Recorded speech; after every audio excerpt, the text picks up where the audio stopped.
Padre nuestro, gracias por los privilegios de tu presencia para con nosotros.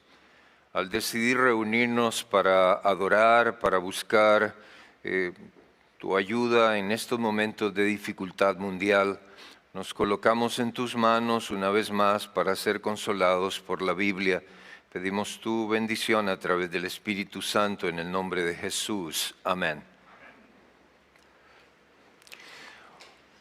Un saludo cordial a quienes se sintonizan desde los diferentes lugares de esta gran nación y también de otros países del mundo. Y a la audiencia local también les expresamos nuestra más sincera bienvenida en esta oportunidad en que nos reunimos o nos recogemos para buscar a Dios en adoración. Los que nos dedicamos al estudio de la Biblia en manera constante, es decir, los académicos, algunos nos definen como un mal necesario, pero al estudiar la Biblia utilizamos algunos métodos distintos para entender un poco mejor el texto bíblico. Y en esta oportunidad quisiera dedicarme a analizar dos porciones del Nuevo Testamento bajo lo que llamaríamos el método histórico literario, es decir, vamos a hablar algo de la historia en la cual estos pasajes ocurrieron y compararlo con alguna literatura de la época del primer siglo y sacar algunas conclusiones que sirvan para nuestra vida cristiana hoy, 2000 años después aproximadamente. El título de mi tema es Entre Cristo y César, la protesta de los cristianos. Y lo que voy a mencionar ocurrió un tiempo antes del 28 de agosto del año 70 de la era cristiana, fecha en la cual la ciudad de Jerusalén y su templo fueron arrasados por las legiones Fulminata y Fretensis al mando de Vespasiano y Tito. Según cita la autora Elena de White en el libro El conflicto de los siglos, en su primer capítulo, El destino del mundo predicho, quien a su vez lo tomó del autor anglicano Henry Milman de su libro Historia de los Judíos, y quien a su vez este autor lo tomó del autor o el testigo presencial llamado Flavio Josefo, quien estuvo presente durante la toma de Jerusalén y su conquista.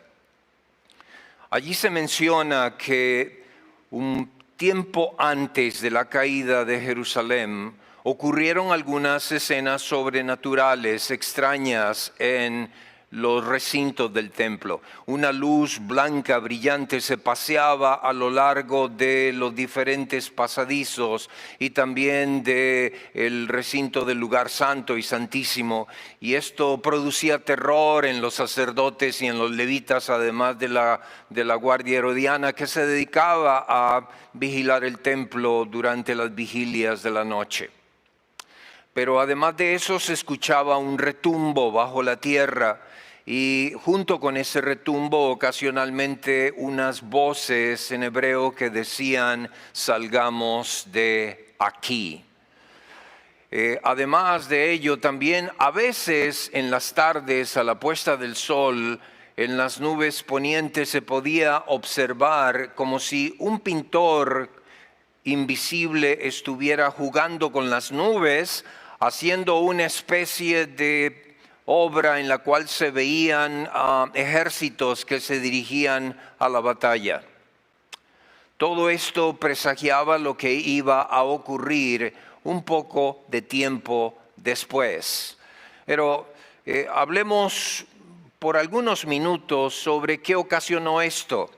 No fueron propiamente los judíos los que trabajaron para producir esta guerra en primera instancia. Hubo una rebelión contra el sumo sacerdote porque estaba usando mal el dinero del templo para beneficiarse él y un grupito de sacerdotes. Y entonces un grupo de judíos se rebelaron y empezaron a arrinconarlos allí en los recintos cercanos al templo. La guardia romana que estaba allí en la fortaleza Antonia, en las las inmediaciones del templo se hizo presente para proteger a los sacerdotes, ya que ellos habían formado un concordato, una especie de mafia religiosa para protegerse mutuamente. Y entonces los judíos se abalanzaron también sobre los romanos y así fue como se desencadenó la famosa guerra final de los judíos. Y entonces llegamos al sitio de Jerusalén, anunciado en Lucas el capítulo 21. Jesús sancionó y mencionó esta situación histórica basada en Marcos el capítulo 13, los versículos del 1 al 4, cuando dijo, ¿veis este lugar? ¿Veis todo esto? No quedará piedra sobre piedra. 40 años antes de que todo esto ocurriera. Algunos definen por eso a Jesús como un profeta apocalíptico, en el sentido de la grande destrucción y de otras cosas que él llegara a anunciar. Pero cuando los romanos finalmente hicieron un muro alrededor de las murallas de Jerusalén, ellos empezaron a notar con astucia que en el lado norte, en el lado sur y en el lado este, fuera de las murallas estaban tumbas de judíos y distribuidas en toda el área norte, sur y este, pero el lado este estaba libre, no había nada que interfiriera con el paisaje, el horizonte, las llanuras y todo lo demás. Y claro, era lógico porque el oeste era el lugar desde donde venía la fresca brisa del Mediterráneo que traía sumo frescor en las tardes, noches y días bochornosos de verano, que fue la misma fecha cuando ocurrió el sitio de Jerusalén.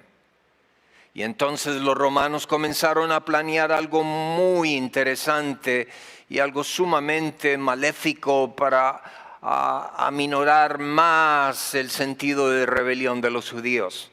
Como ya el hambre se hacía sentir dentro de la ciudad y como había sumo dolor dentro de ella. Y era extraño, ¿sabes? Porque Flavio Josefo y todos los que escribieron después de él menciona que era algo paradójico porque mientras algunos tenían acumulado en sus bodegas privadas cantidad enorme de comida, había gente que moría de hambre en las calles.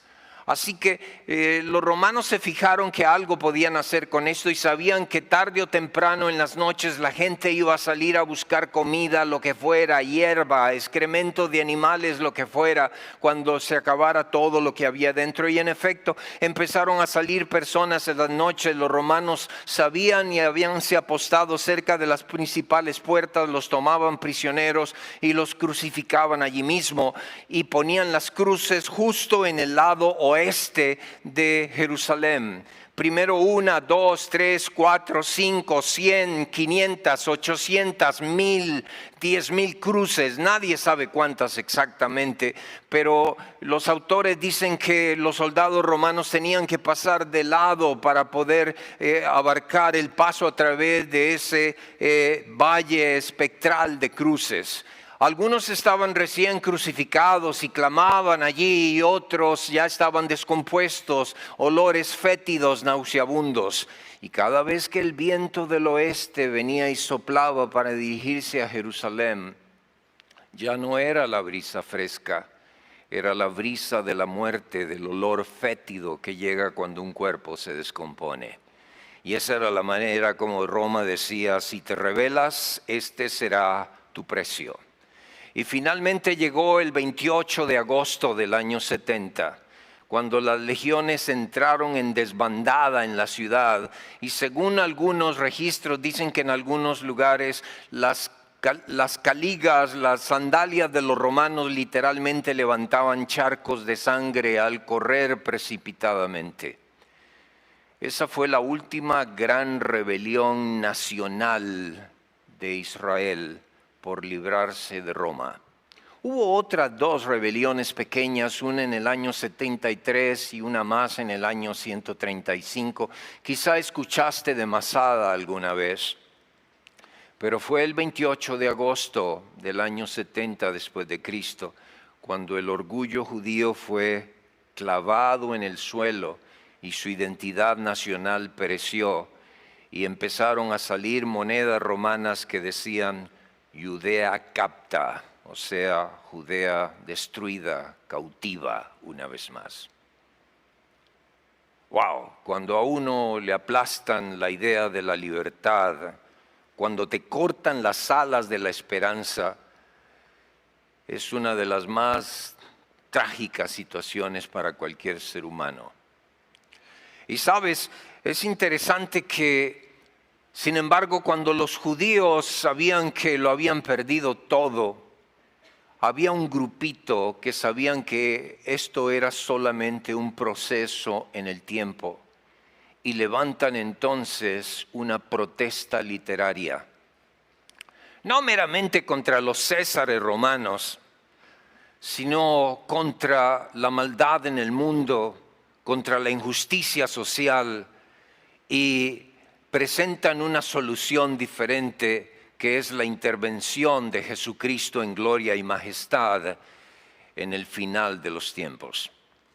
Si tienes tu Biblia ahí a la mano, quiero invitarte a que analicemos brevemente algunos elementos de esta literatura que en el primer siglo pudo haberse considerado como una literatura de protesta con algunos pequeños cambios.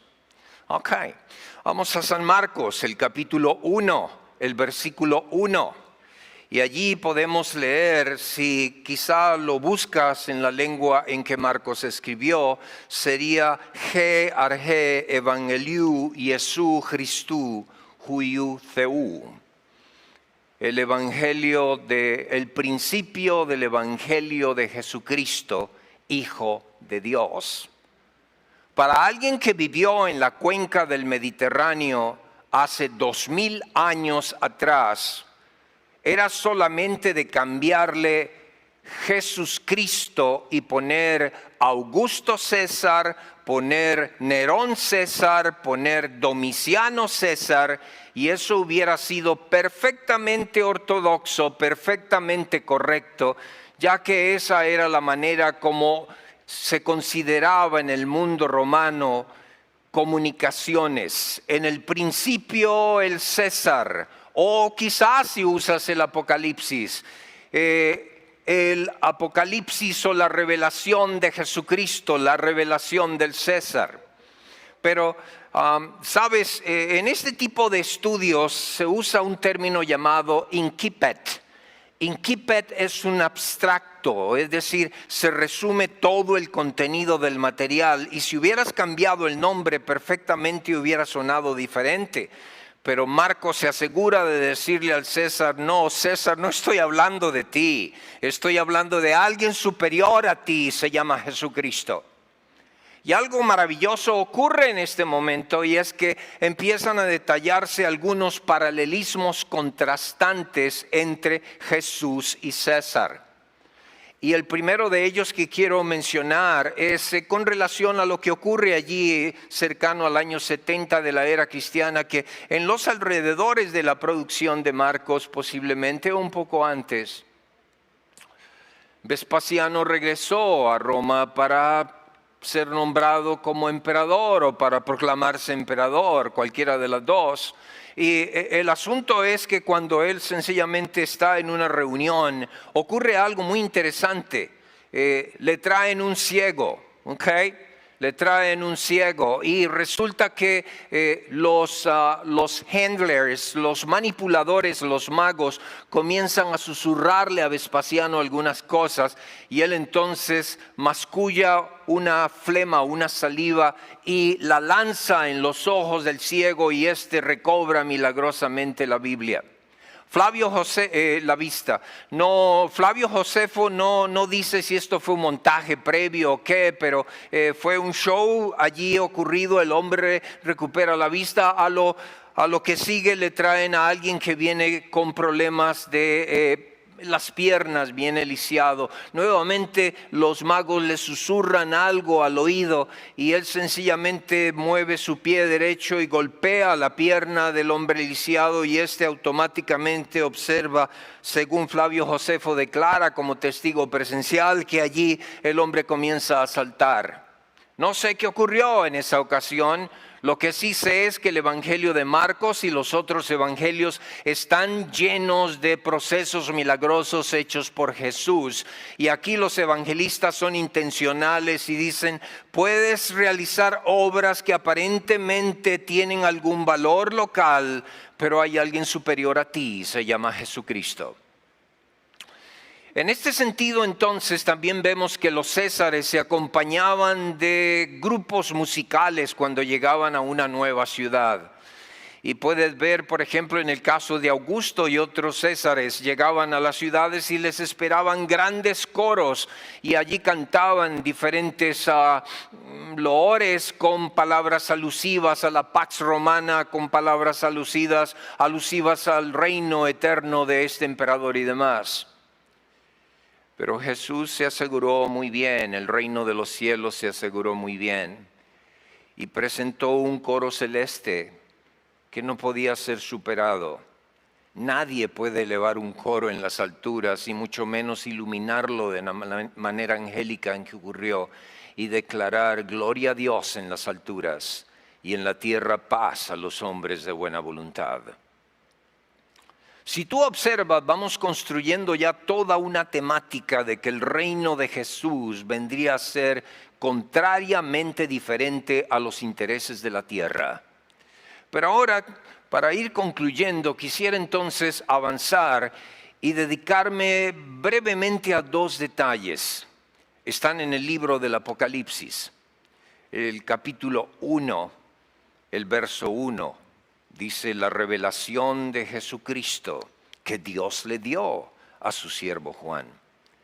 Tú sabes que la Biblia fue hecha para todas las edades y creemos que hay un movimiento histórico que se mueve. Y lo que tú lees hoy fue leído el siglo pasado y fue leído en la Edad Media y fue leído en la época anterior a la Edad Media en el mundo antiguo y fue repetido por los predicadores y llegamos al mismo Jesús con sus dichos y hechos. La Biblia es orgánica, se multiplica en la vida de las personas cuando descubre esa persona el reino de Dios en su corazón. Pero lo interesante aquí es que en Apocalipsis 1 encontramos otro de esos paralelismos contrastantes. Y estoy hablando de la audiencia inmediata, es decir, cuando Juan escribe, cuando Marcos escribe, le está escribiendo a la audiencia de su tiempo también. Por supuesto, el Espíritu Santo traslada eso y lo va montando para el futuro, para las audiencias que vendrían a través del tiempo. Pero hubo una audiencia original, es decir, hubo una audiencia primaria a la cual también se le reveló este maravilloso mensaje. Y cuando el texto dice allí la revelación de Jesucristo, Juan entendía muy bien lo que él estaba hablando. Él sabía que al César se le llamaba el hijo de los dioses, era el director del colegio romano. Bajo su control estaban todos los grupos religiosos existentes, organizados en la Roma imperial. Él era el Maximus Pontif Maximus, el máximo pontífice. Era el jefe del colegio sacerdotal del imperio. Hoy en día el término lo hemos acuñado para un movimiento político religioso de fama mundial que tendrá que ver con un papel preponderante en los eventos finales de la historia. Pero quisiera dedicarme ahora a dos iglesias. La primera con su salutación, es decir, el saludo que Jesús le da a las iglesias, y luego con la bienaventuranza, es decir, cómo Jesús concluye el mensaje a esa iglesia. Como el tiempo no nos da para hacer tantos análisis, sencillamente concentrémonos en la salutación de Éfeso y en la bienaventuranza de esta misma iglesia y luego la salutación de Esmirna. Debo decirles algo. Éfeso es una de esas ciudades importantes del pasado. Beijing, Tokio, Singapur, Londres, Ciudad México, una ciudad importante en el mundo antiguo, un cruce de caravanas entre el este y el oeste, donde llegaban también legiones romanas para ir a Dura Europos, la parte límite en el Éufrates que marcaba allí el fin limítrofe, por lo menos, del imperio. Éfeso fue escogida por dos emperadores, Augusto y quien nos interesa en este momento, Domiciano, para ser llamada Neocoros. ¿Qué es un Neocoros? Un Neocoros era una de las 30 y tantas ciudades en el Imperio Romano en las cuales los césares mandaban a construir un templo dedicado a su nombre. Y no te olvides que uno de los grandes temas del libro del Apocalipsis es la adoración. La forma como adoras, a quién adoras y por qué lo haces es muy importante. Ya el doctor Carlos Mora el sábado anterior nos habló de algunas situaciones relacionadas a los principios de la adoración. En esta oportunidad veamos lo que implica la adoración y el texto bíblico también. Pero, como dije, Éfeso fue llamada Neocoros, y allí en lo más alto de la ciudad, Domiciano construyó su famoso templo. Si hubiésemos vivido 2000 años atrás y hubiésemos llegado por el puerto artificial hasta los muelles de Éfeso, lo primerito que hubiésemos visto de la ciudad hubiese sido el famoso templo de Domiciano. Una torre que se elevaba, alrededor venían los dioses del panteón grecorromano y en la cima la estatua de más de 15 metros de Domiciano con su mano levantada al cielo. ¿Te das cuenta también por qué Juan ilustra la idea de Jesús con su mano extendida hacia el cielo diciendo que el tiempo no será más? Porque para los romanos la idea era que el tiempo estaba en las manos del César y que él era el que determinaba la paz y la felicidad del imperio. El segundo templo fue hecho por Augusto César. No nos detendremos a hablar sobre las minucias de historia grecorromana, que será para quizá en alguna otra ocasión. Lo que quiero mencionar es que la iglesia de Éfeso vivía en un mundo sujeto a la adoración del emperador. Y debo decirte que los cristianos de esa época fueron considerados como una subcultura. Su estilo de vida, su forma de ver la vida, su manera de tratar al prójimo, la situación de verse a veces tan mansos que parecían mensos, los hacía mirarse como una subcultura. Y allí en Éfeso estaba la famosa localidad del Ágora, el mercado romano. Todo el que quería negociar allí, que tenía una profesión, que vendía productos o que compraba productos, tenía que pasar por una de las varias puertas y en cada una de esas puertas había una estatuilla de César y había incienso y era requisito quemarlo ante la observación de un soldado romano y de un magistrado. No quemas, no entras. Si quieres comprar, vender, quema incienso. La salutación de la iglesia de Éfeso en el capítulo 2, el verso 1 dice: escribe al ángel de la iglesia en Éfeso.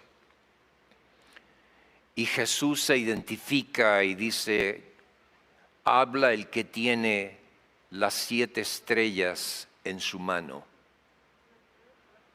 Yo no soy Domiciano, Jesús explica.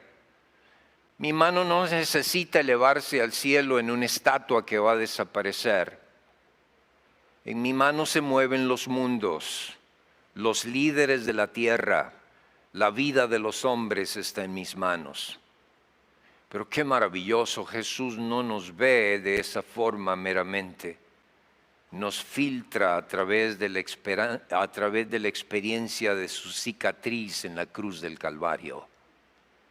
Tu vida es vista mediante este proceso. Pero hay algo que quiero contrastar al acercarme al final del tema, y es que en algunas monedas dedicadas a los emperadores aparecen varias estrellas que están allí cerca del rostro del emperador. La idea es que él controla el mundo. La idea es que aún los astros se someten a la voluntad del Hijo de los dioses. Pero Jesús dice que los que confían en el Señor, los que ponen su vida en las manos de Dios, según dice el libro de Daniel, el capítulo 12, resplandecerán como las estrellas a perpetua eternidad. Ahora, concluyo esta sección diciendo que en el Salmo 31, el verso 15, el Salmo destaca que en tu mano, oh Jehová, están mis tiempos. Su vida y la mía no están en las manos de un capricho humano, ni tampoco están en las manos de un astrólogo, ni del tarot, ni de alguna bola de cristal caprichosa o de las circunstancias que parecieran oprimirnos. Nuestra vida siempre y todo el tiempo, si así lo queremos y deseamos, estará en las manos de Dios. Pero las comparaciones siguen, porque en el tiempo del fin se levantará un poder que traerá características similares a estas.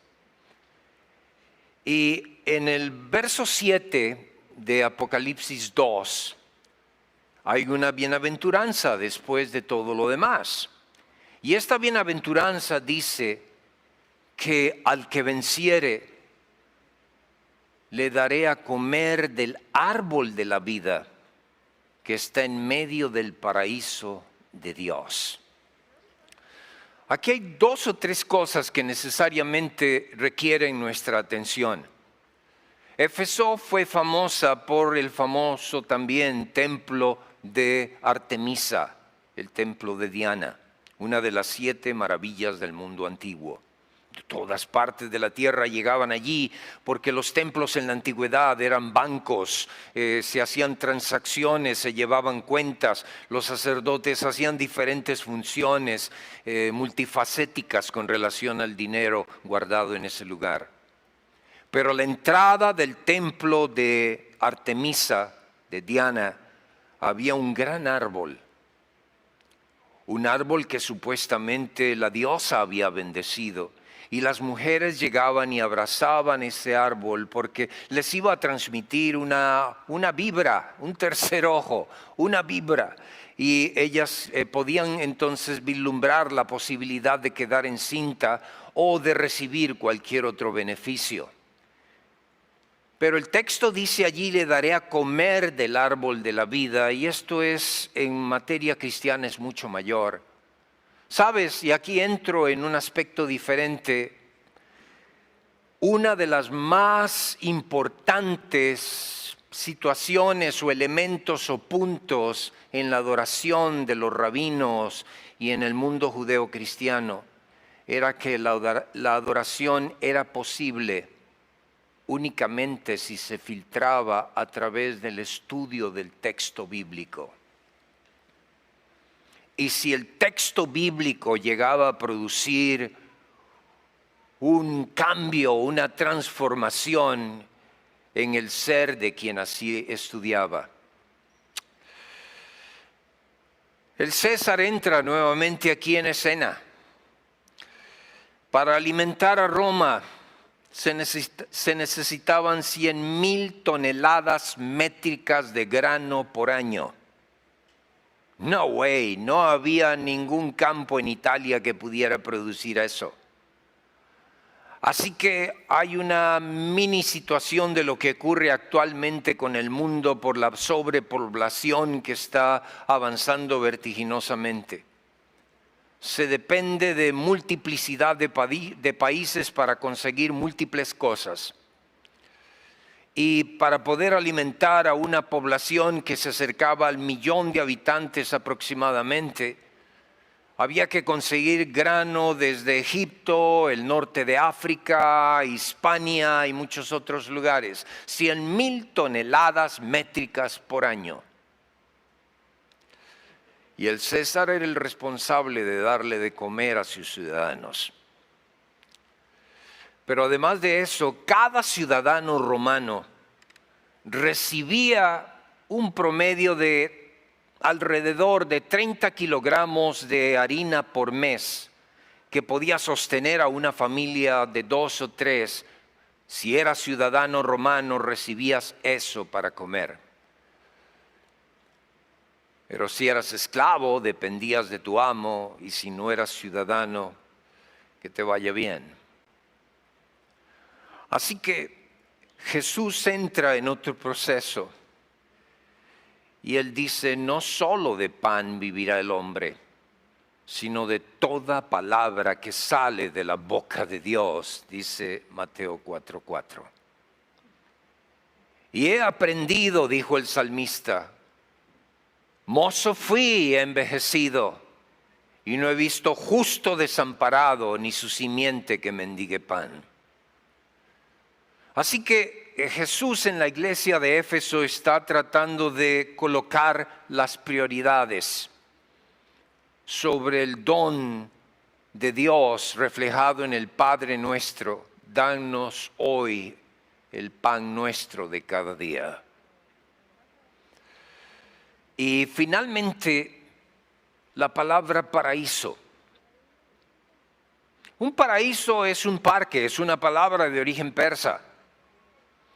Y Domiciano construyó su palacio en el mismo lugar donde Rómulo había construido su cabaña cuando se convirtió en el primer gobernante de aquella villa. Si algún día visitas ese lugar, verás que los arqueólogos indican una serie de hoyos en una zona rocosa donde posiblemente Rómulo colocó los pilares, las bases de su cabaña para empezar a hablar del gobierno romano. Allí Domiciano quiso construir su palacio palatino para decir que él era una reencarnación de Rómulo. Pero algo interesante es que no todos podían entrar al palacio de Domiciano. Solamente algunas personas escogidas, dignatarios y situaciones muy seleccionadas. E interesante es que Domiciano había mandado hacerse una especie de solio de trono que aparentaba una silla flotando en el universo. Pero la Biblia dice que Jesús controla la vida del universo y controla también la vida de los hombres. La segunda iglesia es Smyrna. Esta contiene otro paralelismo contrastante entre César y Jesús. Ya habíamos visto a Juan en el capítulo 1 asustarse cuando ve a Jesús enfrente de él. Y me imagino como mi amigo Ranko Stefanovic dice en su comentario al expresar esta experiencia de encuentro, mi Jesús, ¿cómo has cambiado? Un Jesús glorificado, ya no expuesto a el sol y al traficar humano en las colinas de Judea y Galilea. No, el Jesús glorificado. Pero Juan hace algo interesante también.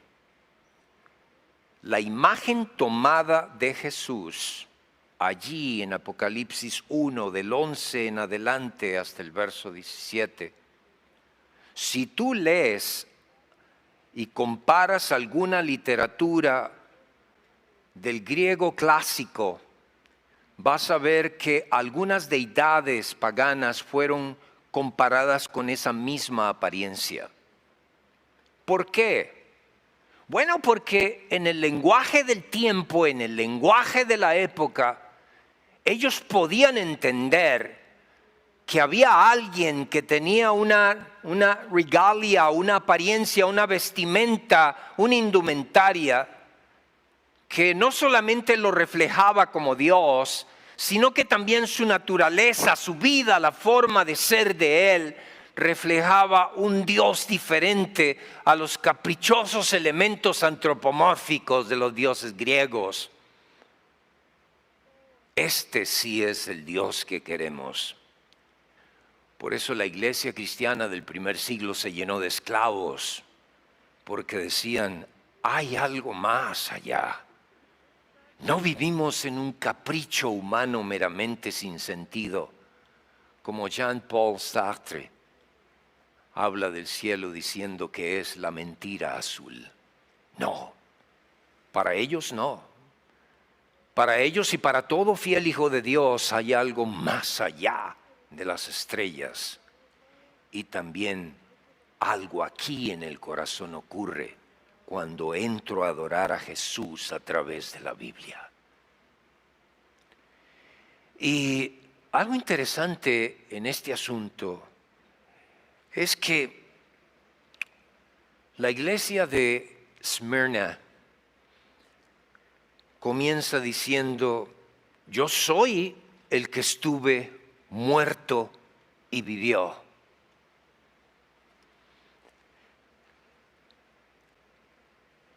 Morir es fácil, volver a vivir no.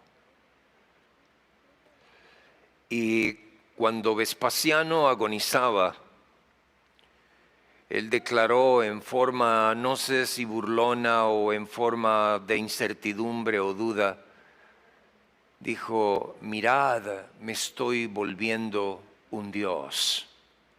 ¿Por qué?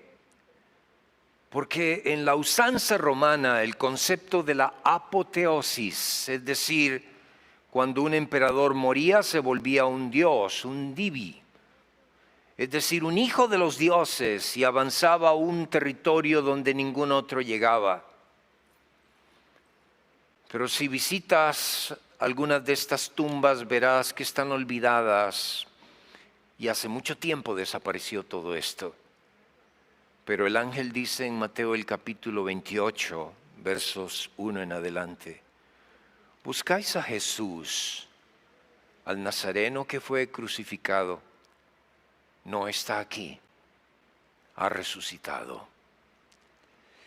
Así que el mayor concepto de adoración que esta gente de hace 2000 años nos traslada hasta hoy es que toda genuina adoración se filtra a través del estudio honesto de la Biblia, del texto bíblico, y de que sus principios afecten nuestra vida. Así lo dijo Pedro en la primera epístola, el capítulo 1, el verso 23.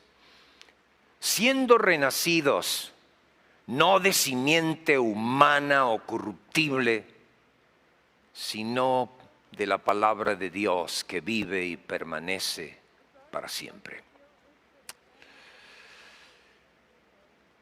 Roma es una ciudad interesante. Mi madre dice que mi abuelito era de Florencia, arriba al norte, que también tiene muchos museos y cosas de obras de arte. Pero si quieres ver el arte de Roma, a veces hay que bajar e ir a los oscuros pasadizos de las catacumbas. Fabrizio Visconti, un arqueólogo greco-romano que escribió la obra Painting Through the Roman Catacombs, pintando a través de las catacumbas romanas, nos describe toda esa cantidad de dibujos y cosas de 50 o 60 catacumbas aproximadamente que se desplazan a través de 10 kilómetros horizontalmente bajo tierra, algunas por 2 o 3 niveles.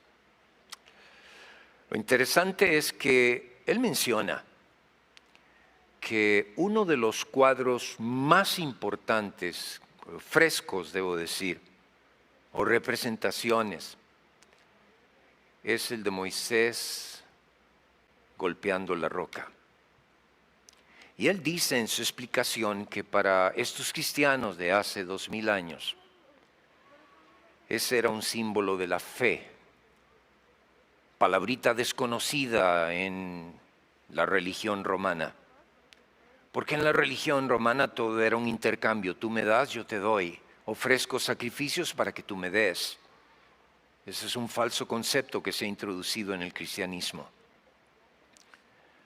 Pero en el caso de los cristianos veían en ese acto de la roca un don de la fe.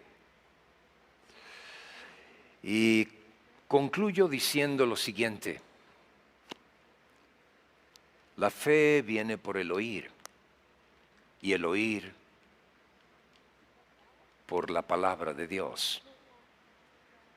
Ahora, esta declaración de Romanos 17 nos habla de la importancia del texto bíblico en la adoración, para que nosotros mismos también podamos ser afectados por las enseñanzas de Jesús en nuestro trato con otros al aplicar la segunda tabla de la ley. Oremos. Dios bondadoso, tu palabra presenta la vida de personas del pasado, pero también nos ilustra tiempos por venir y también nos dice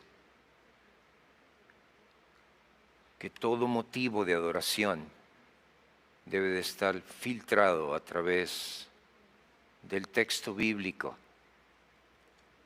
y de nuestra vida con él. Bendice a tu iglesia, oh Dios. Trae bendición y misericordia a quienes sufren en medio de esta crisis mundial que a todos nos afecta. Y ayúdanos a comprender que somos solo algo pasajero en esta vida. Permítenos dejar huellas de bien para otros que vienen detrás nuestro. Y que esas huellas de bien no sean meramente principios filosóficos o valores morales huecos. Vengan sustentados desde muy adentro, donde solo tú trabajas, donde solo tú conoces y sabes hacer cosas diferentes con las herramientas del texto bíblico. Acompáñanos, oh Dios. Fortalece a quienes han perdido seres amados. Fortalece a los que están en crisis por la inminente perspectiva de una situación similar. Fortalece, Señor, la vida de tu iglesia en medio de esta dispersión digital mundial. Y fortalece también nuestra vida en medio de nuestra indiferencia. Reavívanos. Haz de nosotros personas buenas, no solamente verbalmente, sino proactivamente. En el nombre de Jesús. Amén.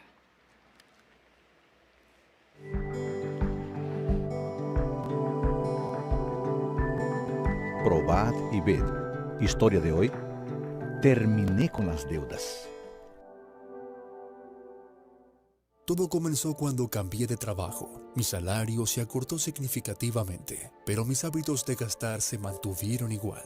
Me hundí en las deudas y todo era mi culpa. Me sentía horrible. Antes de cambiar de trabajos, daba el 10% de mis ingresos como diezmo, 10% en ofrendas y 10% a la caridad. Ahora solo devolvía el diezmo y me tomaría 4 años para ser libre de la deuda. Pero no quise esperar tanto. Pensé en Malaquías 3. Dios nos desafía y prueba con los diezmos y ofrendas. Respiré profundamente y tomé la decisión de dar el 10% de mis ingresos como una ofrenda misionera aparte del diezmo.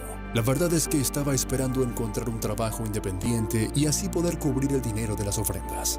Pero ¿saben qué pasó? No se presentó ningún trabajo extra. Pero ¿saben qué también pasó? 10 meses después de que empecé a dar las ofrendas, estaba libre de deudas. No me pregunten cómo. Supongo que son las matemáticas de Dios. Él nunca me dio dinero extra, pero hizo mi vida más barata. Hubo una vez que tuve que comprar un boleto de avión para ir a visitar a mi padre enfermo, y el ticket me costó solo $110, $140 menos del precio normal.